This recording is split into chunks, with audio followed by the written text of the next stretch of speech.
going on, guys? With Trading Joku, Sneaker Principal, and welcome to this episode of the Sneaker Principal podcast. I'm coming to you from my office, and it's sometime after 5. And it's been quite a day. As you can imagine, this is the first day back from winter recess. We've been out of the building since December 23rd. And as I walk into the building and I'm welcoming kids back and the staff and wishing Happy New Year and all of that, which is typical because, again, this is what we do every year.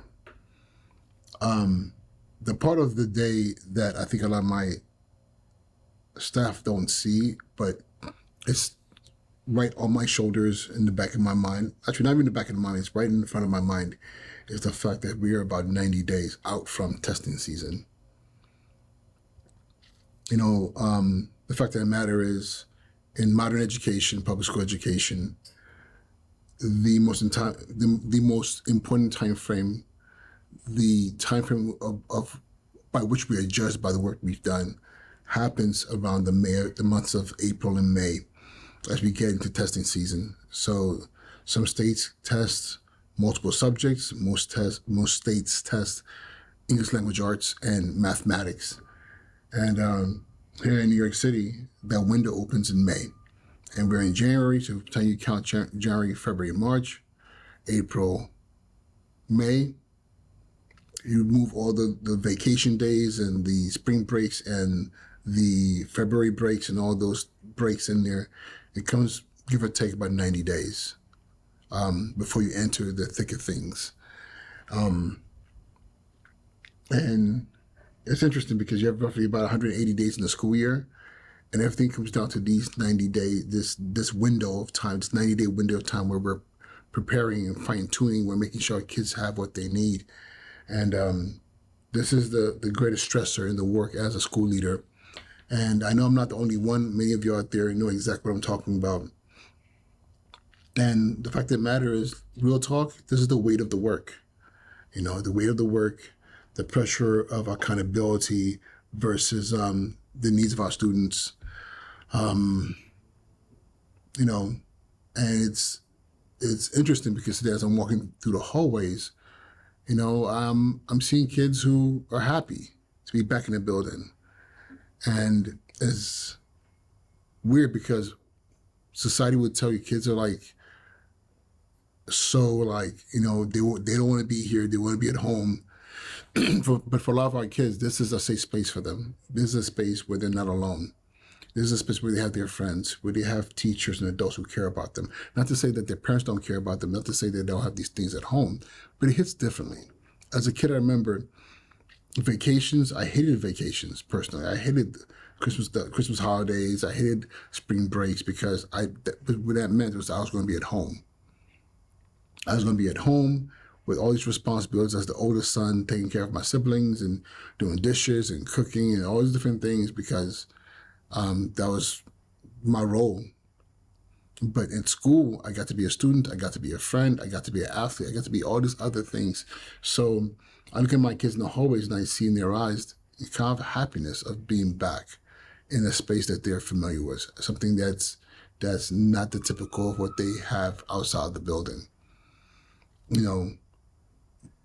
But I also noticed in all the things that when you walk away from the building that you recognize as being like, oh, I didn't notice that need to be fixed. Oh, I didn't notice this bulletin board.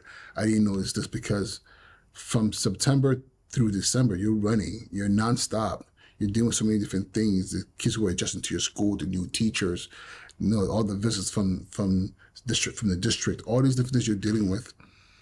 So you don't get to see the things that need to be repaired.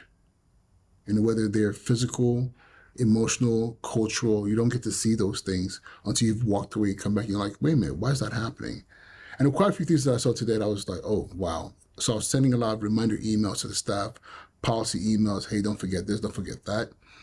And a lot of them are probably thinking like, what are you talking about? We've been doing this for the past couple of weeks or the past couple of months. But what happened is that my focus has not been on those things. It's been on other things that need to be prioritized. But now I'm doing triage. I'm doing urgent triage where I'm just trying to figure out, like, okay, now what things do I need to address so they don't trip me up as we move forward into this season that we're in right now in preparation for state exams. And then you just then you walk into your office. I sit down. I walk into my office and I sit down, and the to-do list is nonstop. I'm like, I have papers everywhere. I have my list of things that I'm noting to myself. Things I need to, like, remind myself to take care of before I leave today, and things that need to be taken before the end of the week, and things of that nature. Go to my calendars. These are the parts of the work that we don't get to share as much, because it's just what we deal with, right? So now these next 90 days, there are things that I want to share with you that I'm going to be focusing on, and maybe this might be something that you might want to consider, especially if you're a new principal, if you're a principal who's in that space in their career where where you're still trying to figure a lot of things out, and this changes for everyone, but right now, for me right now, it's attendance, because I know that there's also that time when if you're not on top of it, kids and families get comfortable with not coming to school. We had a very strong kickoff to the year. Then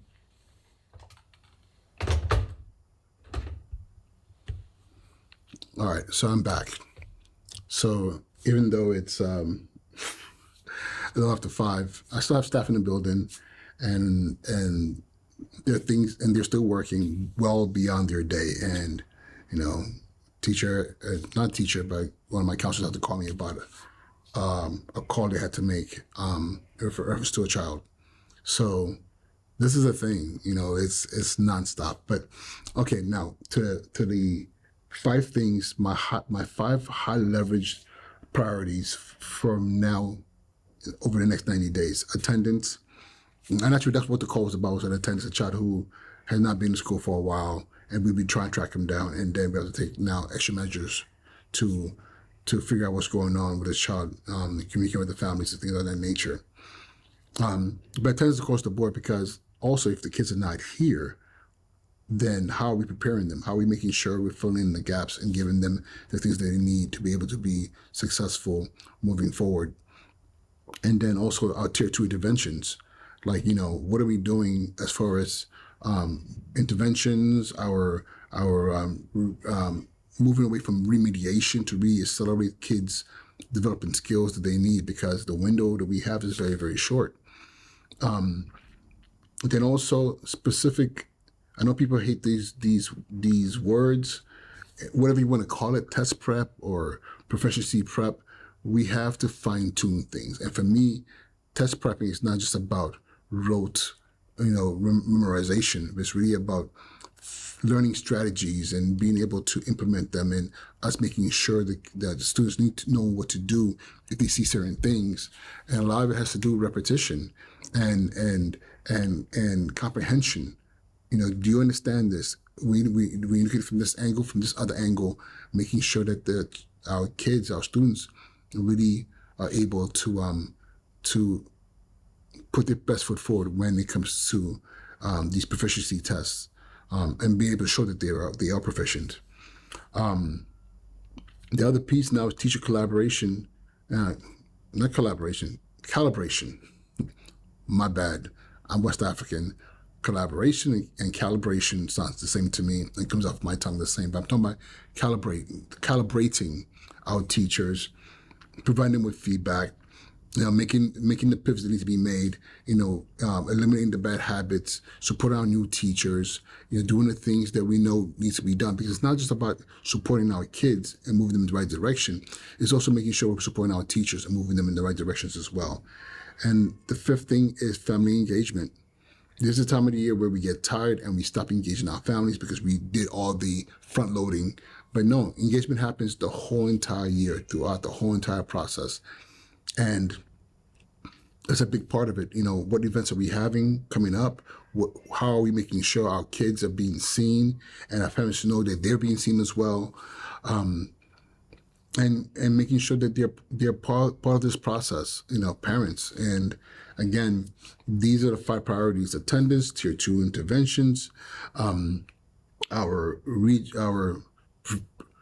not I'm not going to use the word test prep, but our proficiency prep, making sure our kids have the skills, and those skills are being fine-tuned for implementation, teacher calibration and feedback. That's observations, and not just observations, but also doing walkthroughs and talking to our teachers and helping them, fine-tune the things that need to be fine-tuned in instruction, and building, an amazing learning spaces in their classrooms.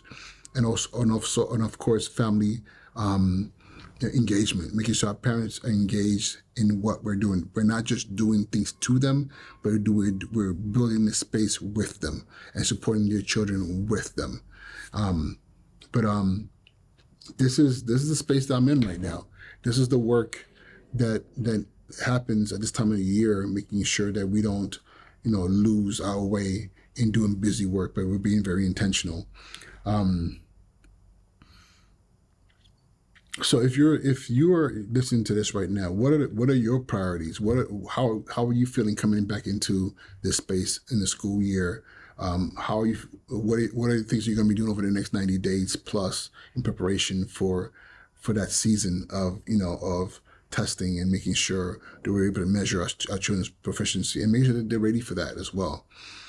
Share your thoughts. Share what you're doing. I look forward to reading from you and hearing from you. But with that being said, I got a bunch of emails I got to get through, and quite a few things that I need to take care of before I leave this evening. But with that being said, I just said that. With that being said, have a good night. I'll talk to you all soon. Be well.